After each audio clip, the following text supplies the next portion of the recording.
Right now, somewhere in your spirit, you already know something is different about this week. You just have not been able to name it yet. 3 days are coming, July 14, 15, and 16. On paper, they look like nothing. 3 more squares on a calendar most people will scroll straight past without a second thought. But heaven does not mark days the way people do, and these 3 were never ordinary to begin with.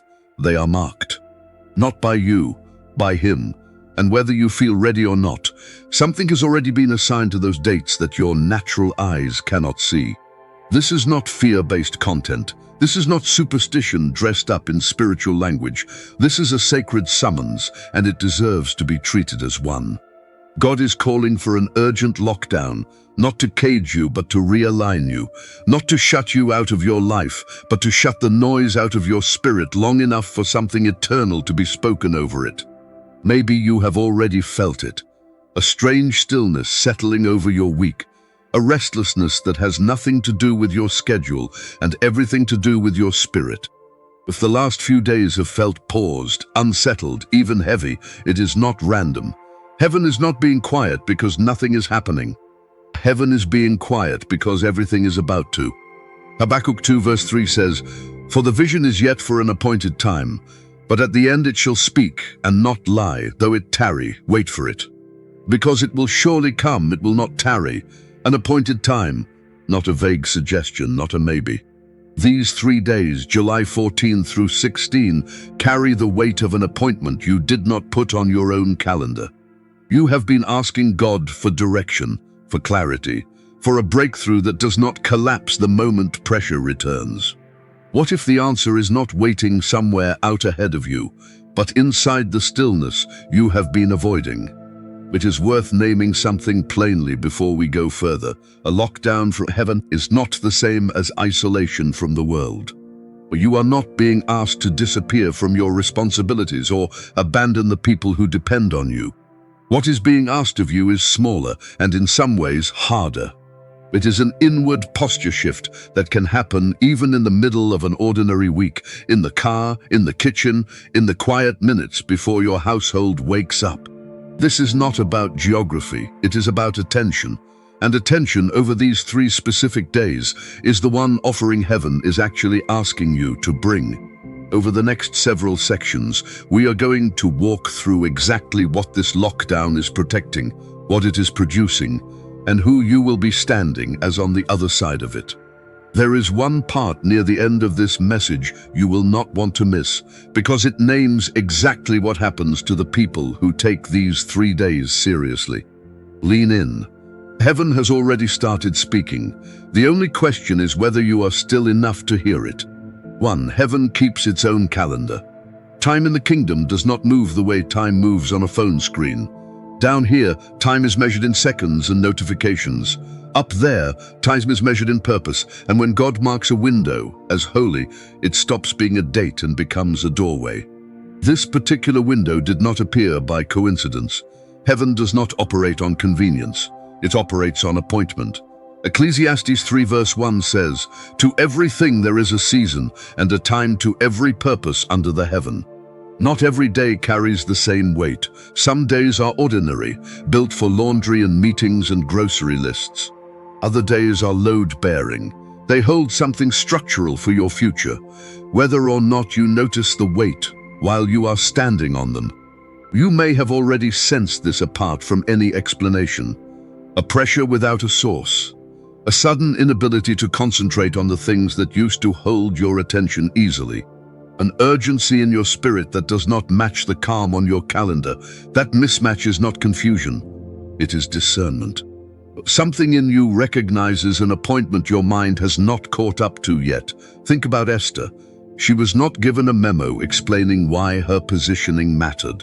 She was simply placed in a palace in a moment in a nation's crisis and told essentially that her arrival was not random. "For such a time as this," Mordecai told her, according to Esther 4 verse 14.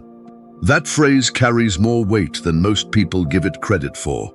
It means the era chooses the person as much as the person walks into the era. Esther could have stayed quiet. She could have let the danger pass her by, reasoning that surely someone else would step forward. But if she had delayed her yes, an entire nation would have been left exposed. Her hesitation would have cost more than her own comfort. That is what is actually at stake when a window like this opens and gets ignored. It is not just your personal breakthrough sitting on the other side. It is whoever your obedience was going to reach. Picture an airport gate agent watching a boarding line thin out minute by minute, knowing the doors will close whether or not every ticketed passenger makes it down the jet bridge in time.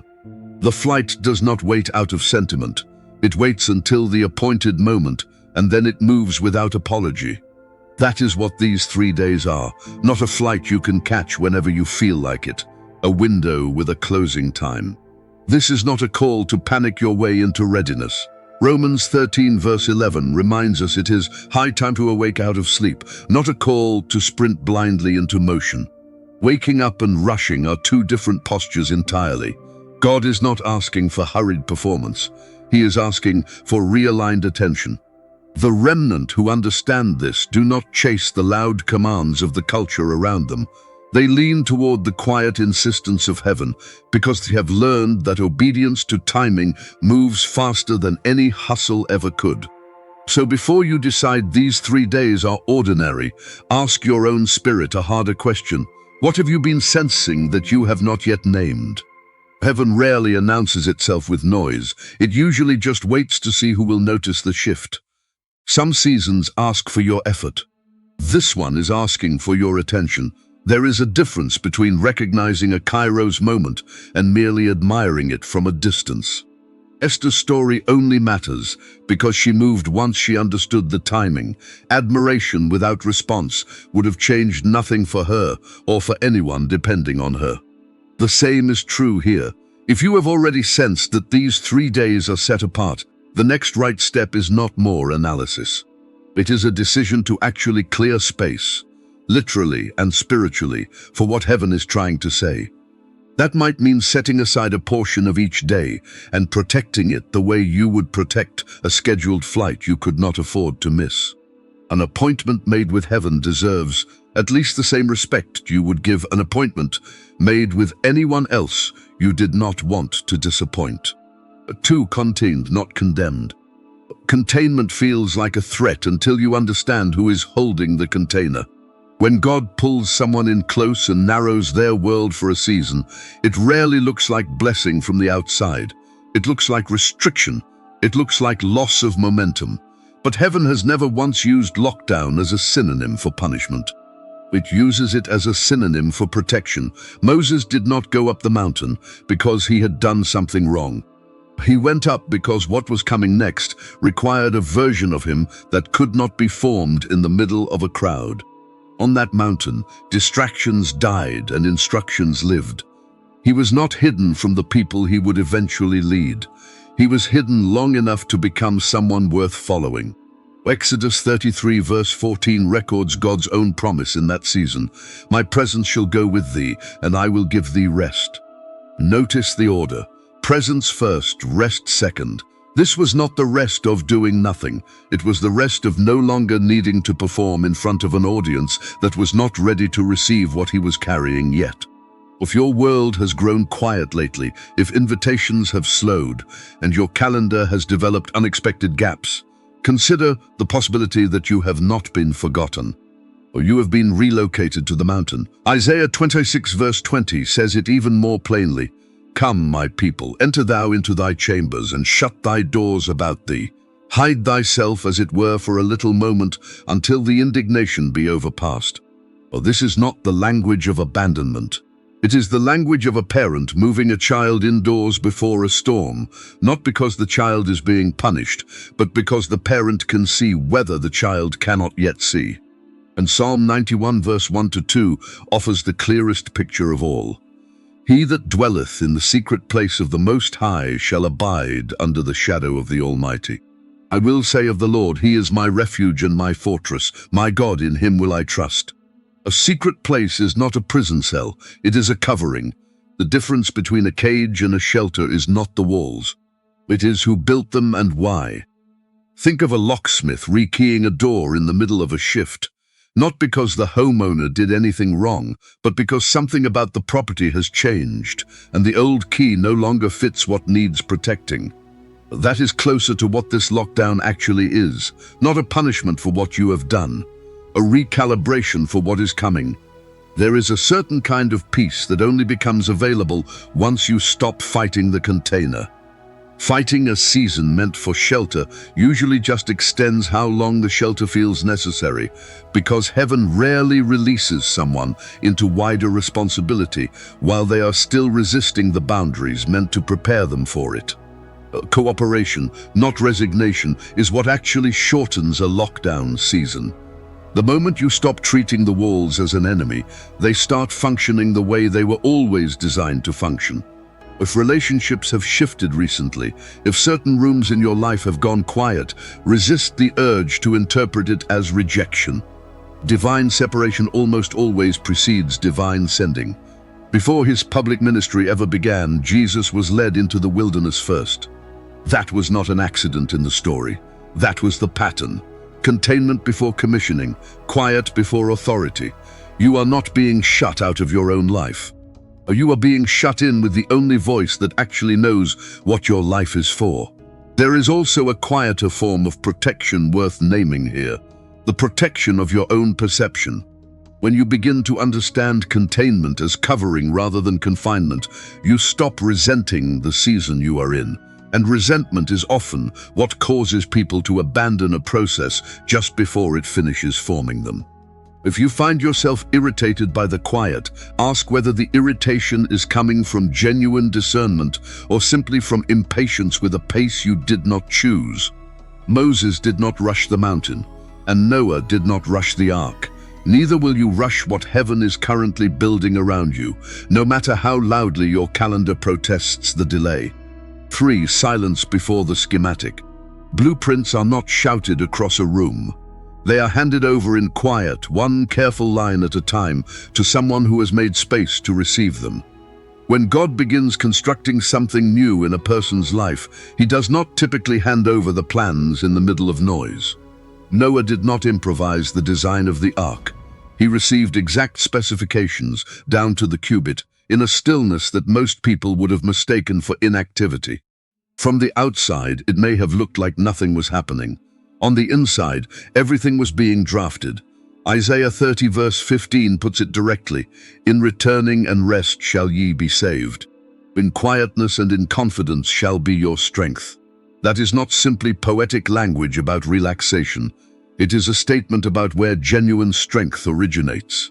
Not from striving harder, from returning to a quieter center and trusting what is spoken there. This is precisely why distraction is so effective at delaying people. It is rarely dramatic. It usually looks like an extra scroll through a feed, one more episode, one more errand that could have waited. None of it looks dangerous in the moment. But every minute spent in unnecessary noise is a minute the schematic could have been getting written instead.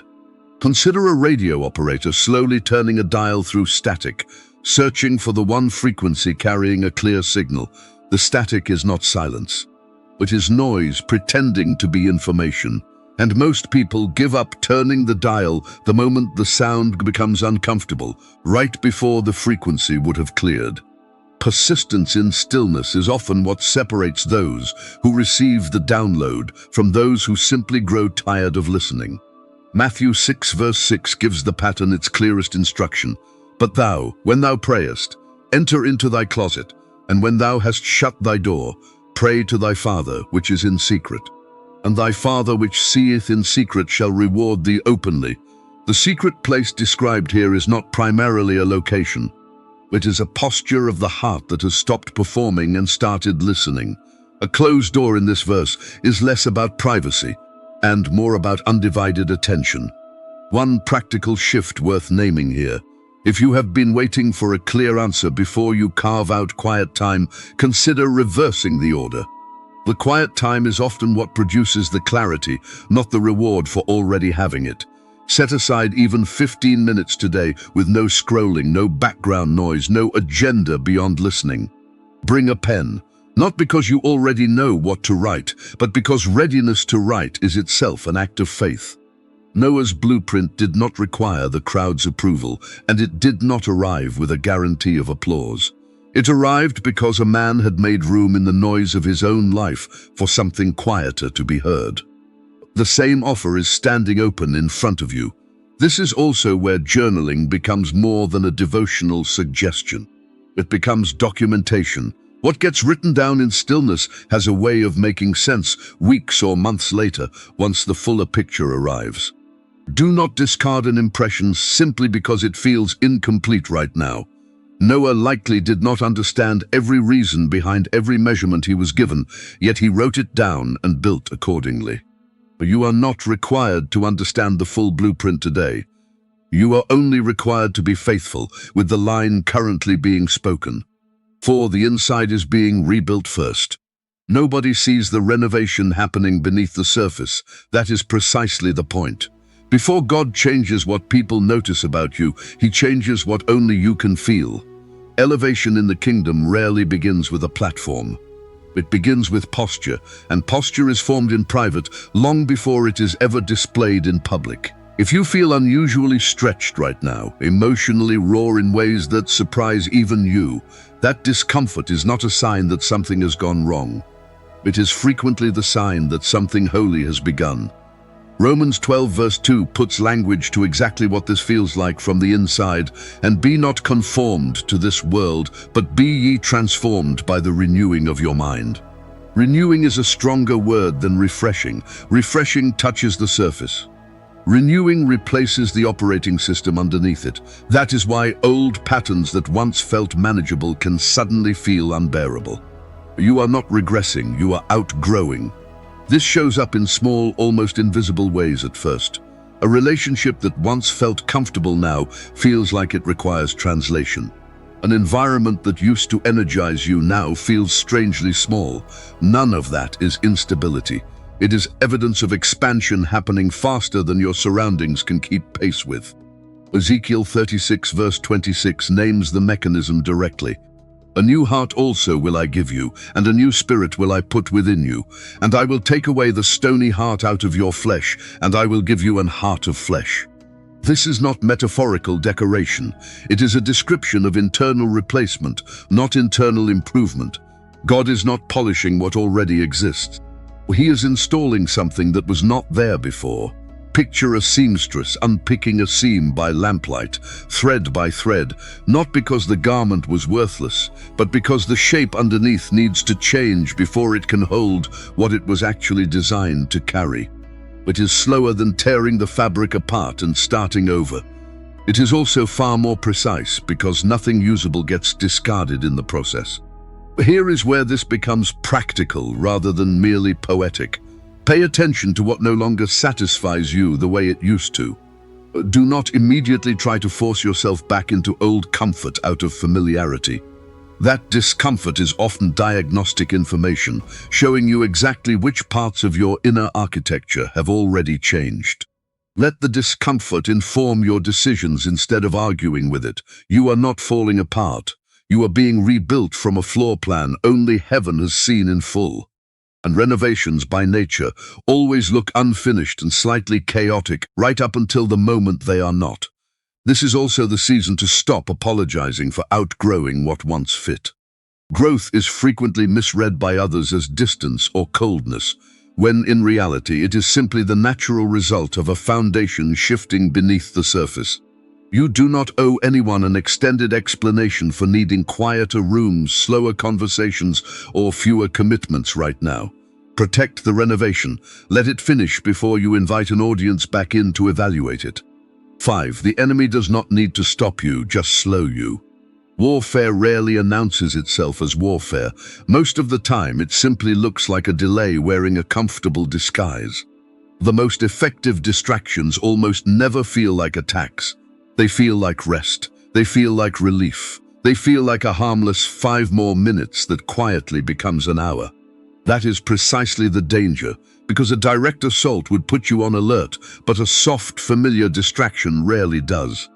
1 Peter 5 verse 8 warns plainly, "Be sober, be vigilant, because your adversary the devil, as a roaring lion, walketh about, seeking whom he may devour." Notice the posture required in response, sober and vigilant, not anxious and reactive. Vigilance is not fear.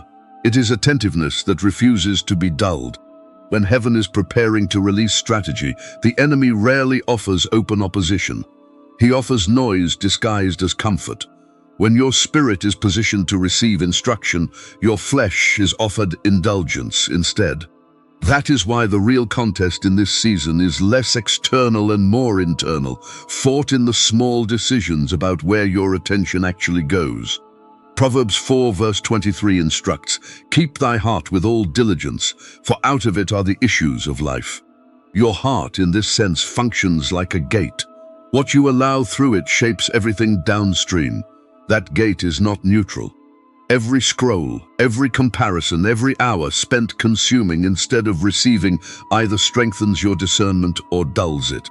Jesus said something remarkably direct to his own disciples. In a moment of pressure, recorded in Matthew 26 verse 41, "Watch and pray, that ye enter not into temptation. The spirit indeed is willing, but the flesh is weak." This was not abstract advice. It was spoken to men who were physically present with him and still nearly missed the moment because their bodies wanted rest more than their spirits wanted readiness. The gap between willing and weak is where most delay actually happens. Think of a beekeeper standing motionless beside a freshly opened hive, resisting every instinct to swat or flinch, because sudden movement is what actually provokes the sting, while stillness allows the work to continue undisturbed. Distraction often works the same way. The moment you react hastily to every small pull on your attention, you disturb something that stillness would have protected. Here is a concrete step worth taking through these 3 days specifically. Name one recurring distraction honestly, not the obvious ones, but the subtle one that feels harmless. Set a boundary around it, even a small one, and treat that boundary as an act of worship rather than deprivation. Victory in this season will not be measured by a dramatic battle won. It will be measured by 100 small moments where attention stayed where it belonged. It also helps to remember that vigilance is not the same as suspicion of everyone and everything around you.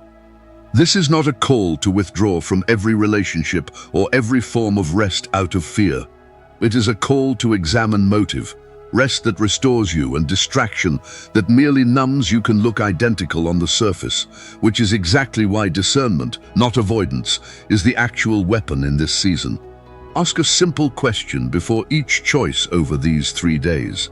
Does this draw me closer to what heaven is saying, or does it simply make the waiting more comfortable? 6. What the furnace leaves behind. Nothing valuable was ever made in a room with no heat. Fire has 2 very different reputations depending on who is standing near it. To someone watching from a distance, fire looks purely destructive. To someone who understands metallurgy, fire is the only process capable of separating what is genuine from what only resembles it. Malachi 3 verse 3 describes God this way, "And he shall sit as a refiner and purifier of silver." A refiner does not walk away during the process. A refiner stays close, watching the surface the entire time, because timing matters as much as heat. If pressure has been rising in your life lately, consider the possibility that you are not being punished. You are being refined. Punishment removes a person from what they value. Refinement removes what does not belong to the person heaven is forming. Those are 2 entirely different processes wearing a similar appearance from the outside. 1 Peter 1 verse 7 explains the purpose behind the heat. That the trial of your faith, being much more precious than of gold that perisheth, though it be tried with fire, might be found unto praise and honor and glory at the appearing of Jesus Christ. Faith that has never been tested remains theoretical. Faith that has been tried becomes something you can actually stand on, because you have already watched it hold weight under pressure. Or consider Joseph. Nothing about a pit or a prison cell looked like preparation for a palace.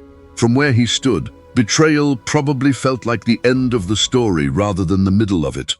But every layer of pride, naivety, and self-reliance that could not survive in a position of national responsibility was stripped away long before the promotion arrived. The pit was not a detour from his purpose. It was the corridor leading directly to it. What makes Joseph's story especially instructive is how long the process actually took. Years passed between the pit and the palace, years in which nothing about his circumstances looked like it was moving toward promotion at all. If your own process has felt slower than you expected, that is not evidence the process has failed. Some refining happens quickly, in a matter of days. Other refining takes seasons, even years, because the character being formed is meant to hold weight for decades, not just for a moment. Isaiah 48 verse 10 confirms the intention behind the process. Behold, I have refined thee, but not with silver. I have chosen thee in the furnace of affliction. Chosen, not abandoned. The furnace was never evidence that God had stepped back. It was evidence that he was standing close enough to control the temperature. Picture a lighthouse keeper logging weather readings at 3 in the morning during the roughest part of a storm, not because the storm is pleasant, but because the accuracy of that log matters more in bad weather than in calm. What gets recorded in your life during pressure often becomes the most reliable data you carry forward. The discomfort you are logging right now is not wasted. It is being written into a testimony someone else will need later. What survives a genuine refining process is never fragile. It has already been tested against heat that would have exposed anything counterfeit. Do not rush to escape what is currently uncomfortable. Ask instead what it is preparing you to carry. It is worth saying plainly that refining is not a one-time event completed in a single season. The picture of a refiner watching the surface implies an ongoing relationship, not a single afternoon in the furnace. If pressure returns after these 3 days end, it does not mean the process failed. It likely means another layer has been reached that could not have been addressed the first time through. Do not measure the success of this season by whether all discomfort disappears. Measure it by whether you trust the one refining you more at the end of it than you did at the beginning. Or 7. Smaller circle, larger assignment. Sometimes the room gets quieter right before the assignment gets bigger. Before God expands what someone carries publicly, he often narrows what surrounds them privately. This rarely feels like promotion while it is happening. It usually feels like loss, like relationships fading or invitations slowing down for no clear reason. But divine separation and personal rejection are not the same event, even though they can feel identical from the inside. David was not discovered in a palace surrounded by advisors. He was found in a field, tending sheep, overlooked by his own family during the very moment his future was being decided in another room entirely. Isolation did not disqualify him. It formed the private character that public leadership would later require. Psalm 75 verse 6-7 makes the source of promotion unmistakable. For promotion cometh neither from the east, nor from the west, nor from the south. But God is the judge. He putteth down one and setteth up another. Promotion that originates with God does not depend on who happens to be standing nearby when it arrives. Even Jesus, with an active public ministry, regularly stepped away from the crowds he was called to serve. Luke 5 verse 16 notes simply, "And he withdrew himself into the wilderness and prayed." If the most influential public life in history required consistent private withdrawal, it is reasonable to assume every other assignment does too. Authority that has not been developed in solitude tends to collapse under real pressure. Genesis 12 verse 1 records God's instruction to Abram before the promise could be fulfilled. Now the Lord had said unto Abram, "Get thee out of thy country, and from thy kindred, and from thy father's house, unto a land that I will show thee." The familiar had to be left behind, not because it was evil, but because it could not hold what was coming. Comfort and calling frequently compete for the same space, and comfort almost always loses when the calling is genuine. Not everyone currently in your circle is equipped for where you are heading, and that is not a verdict against them. Some relationships were assigned to a previous chapter, built for support rather than partnership in what comes next. If certain connections have grown distant recently without a clear explanation, consider that heaven may be doing quiet reassignment work rather than allowing rejection to run its course unsupervised. This kind of separation asks for trust more than explanation. Trees do not produce fruit in shallow soil, and roots cannot deepen while constantly transplanted for comfort. If your circle feels smaller lately, let that shrinking do its quiet work. What is forming underground right now is not visible yet, and it was never meant to be. There is also a difference between letting a relationship go and pushing it away out of impatience. Divine separation tends to happen gently, through natural distance and shifting seasons, rather than through dramatic severing. If you feel the urge to force an ending prematurely, slow down, let heaven do the reassigning. Your responsibility in this process is not to engineer every outcome. It is simply to stop clinging to what is already loosening its grip, and trust that whoever is meant to remain will find their way back into step with you naturally. 8. Waking up what was only sleeping. Something in you is stirring that has been dormant for longer than you realized. Not every unfamiliar feeling rising in your chest right now is anxiety. Some of it is activation. Gifts placed in you before your first breath do not disappear through disuse. They simply wait, sometimes for years, until the right pressure calls them forward. 2 Timothy 1 verse 6 addresses this directly. Wherefore I put thee in remembrance that thou stir up the gift of God which is in thee. Stir up, not acquire. The instruction assumes the gift is already present and simply needs to be reawakened. Elijah's most defining encounter with God did not happen in the earthquake, the wind, or the fire. It happened afterward in what Scripture describes as a still small voice. The dramatic events prepared the moment, but the quiet is where the actual instruction arrived. If your own life has felt shaken lately, do not assume the shaking itself is the message. Pay closer attention to what becomes audible once the noise finally settles. Romans 12 verse 6-8 reminds us that gifts differ by design. Having then gifts differing according to the grace that is given to us, whether prophecy, let us prophesy according to the proportion of faith, or ministry, let us wait on our ministering. Nobody is asked to replicate someone else's gifting. Comparison in this area produces only confusion, because your gift was never meant to look identical to anyone else's. 1 Corinthians 12 verse 4-7 expands the picture further. Now there are diversities of gifts, but the same Spirit. And there are differences of administrations, but the same Lord. And there are diversities of operations, but it is the same God which worketh all in all. But the manifestation of the Spirit is given to every man to profit withal. Diversity here is not a flaw in the design. It is the design itself, distributed intentionally rather than randomly. Consider a translator standing quietly in a booth, waiting for the precise pause in a speaker's words before rendering the next sentence accurately. Speaking too early distorts the meaning. Speaking too late loses the moment entirely. Timing is not incidental to the gift. It is part of what makes the gift trustworthy when it finally activates. A practical way to steward this.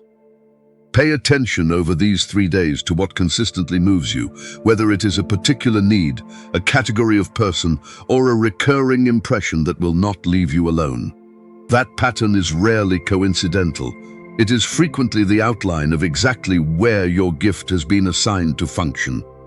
Stewardship begins with noticing before it ever requires performing. It is also worth noting that activation frequently arrives disguised as an ordinary responsibility rather than a dramatic calling. The gift stirring in you may not announce itself the way you expected.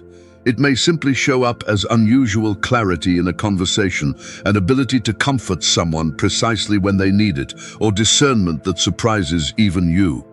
Do not wait for a spectacular confirmation before you begin using what is already stirring. Small, faithful use of a gift is often what qualifies a person to steward a larger version of it later. What walks out is not what walked in. Transformation rarely announces itself with noise. It usually just shows up different one day, and everyone else notices before you fully do. Whatever shifts during these 3 days will not stay contained to the 3 days themselves. Revelation 3 verse 8 offers a promise worth holding on to as this season closes. I have set before thee an open door, and no man can shut it. An open door like this is not earned through hustle. It is stewarded through obedience, which is precisely what a genuine lockdown produces in a person who takes it seriously. Deuteronomy 28 verse 13 describes the shift in position that tends to follow real surrender. And the Lord shall make thee the head and not the tail. And thou shalt be above only, and thou shalt not be beneath. Notice this is not framed as a reward for ambition. It follows a pattern of obedience, not striving. Positioning like this is given, not seized. Something structural changes internally during genuine stillness, and it tends to surface in ordinary moments first, long before anyone applauds it publicly.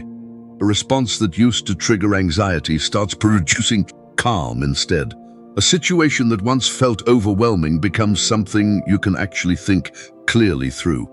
Isaiah 60 verse 1 captures the visible result of this internal shift. Arise, shine, for thy light is come, and the glory of the Lord is risen upon thee. Light like this is not manufactured. It is simply what becomes visible once something obstructing it has been removed. Nobody watching from the outside will fully understand the private process that produced the change they are now witnessing. They will see the fruit without ever knowing the weight of what was pruned to produce it, and that is entirely acceptable. This was never about being observed. It was about being prepared. Do not reach for old routines the moment this window closes, expecting them to carry what has just been formed in you. A version of you has expired, not because anything was wrong with it, but because it was never designed to carry what comes next. What emerges from genuine stillness typically requires new patterns, not a return to old ones dressed up slightly differently. What walked into these 3 days and what walks out of them will not be identical, even if the surroundings look exactly the same. That is not exaggeration. That is simply what happens when someone takes a genuine invitation from heaven seriously, instead of letting it pass by unanswered. One final caution as this season closes: transformation that is not protected tends to erode quickly once ordinary life resumes. Build at least one small, sustainable practice from these 3 days into your regular rhythm, whether that is a specific time of quiet each morning or a boundary around distraction you have already tested and found valuable. What was formed in 3 days can absolutely last far longer than 3 days, but only if it is carried forward on purpose rather than assumed to remain automatically. When heaven speaks with this much specificity, it is rarely offering something optional. Hebrews 12 verse 2 describes Jesus as the author and finisher of our faith, language that implies participation, not passive observation. You were not simply invited to feel something over these 3 days. You were called to respond to something. What has stirred in you over the last several sections was never meant to end as a private emotional experience. It was meant to become a decision. The world around you will likely never fully register what these 3 days cost you in obedience, but that was never the audience this was written for in the first place. Joshua 1 verse 9 offers the charge that fits this moment precisely. Have not I commanded thee? Be strong and of a good courage. Be not afraid, neither be thou dismayed, for the Lord thy God is with thee whithersoever thou goest. Strength here is not the absence of uncertainty. It is obedience carried forward in spite of it, because the presence promised alongside the command is what makes the courage sustainable. There is no backup plan being offered here, and there does not need to be one. What has been stirred in you during this window will not disappear the moment July 16 becomes July 17. It will simply move from private conviction into daily practice, one ordinary decision at a time. That is what genuine transformation always requires next. You were never asked to feel ready. You were asked to be willing. And willingness, offered honestly, has always been enough to carry the rest. Wherever you are as you hear this, whether you are just beginning to sense the weight of these 3 days or you are already deep inside them, know that you have not been left to figure this out alone. The same presence that walked with Moses up the mountain, that sat with Elijah in the quiet after the fire, that met Esther in her fear and steadied her into courage, is available to you in exactly the same measure. Nothing about your circumstances disqualifies you from this. The invitation was never reserved for people who already had it figured out. Before we close, I want to invite you, right where you are, to pause everything with me for a moment of prayer. Let's bring these 3 days before God together, honestly, and without rushing. Heavenly Father, we come to you with hearts that are willing even where they are still uncertain. Thank you for the stirring that brought us to this moment, for the discomfort that turned out to be preparation rather than punishment. We do not want to rush past what you are doing in us right now. We lay down our need to understand everything before we obey it. Forgive us for the times we filled quiet moments with noise instead of listening for your voice. Right now, we choose stillness, not because it is easy, but because we trust who is meeting us in it. God, we ask you to finish what you have started in these 3 days, where something has been stripped away, replace it with something eternal. Where discomfort has done its work, let it give way to clarity. We do not want information alone. We want the kind of understanding that changes how we actually live. Awaken what has been sleeping in us. Reactivate gifts that routine has quieted. Teach us to steward what you have placed inside us with humility rather than performance, remembering that none of this was ever meant to make much of us, but to make much of you. Lord, protect our homes and our families during this season of realignment. Let peace hold every room we walk into, and let discernment guard every decision we make in the days ahead. Where fear has tried to speak louder than faith, silence it now. Strengthen the relationships you are asking us to release, and heal any wound left behind by seasons that closed sooner than we expected. Where we have mistaken your quiet for your absence, correct our understanding gently. We do not want to walk away from this season having only survived it. We want to walk away from it having actually been changed by it. As this window closes, lead us forward with the same presence that met us in the quiet. Do not let us mistake noise for progress or busyness for obedience. Keep us tethered to what you have spoken here, long after these 3 days have passed. We do not take this lightly. We honor it, and we honor you. In Jesus' name, amen. If this word met you exactly where you are, I would love for you to like this video, subscribe, and share it with someone who's been sensing this same urgency lately. You never know who is standing right where you were standing before this message found you. Thank you for walking through these 3 days with me. May God keep you steady, keep you listening, and lead you fully into everything He is preparing next. Go in peace and go ready.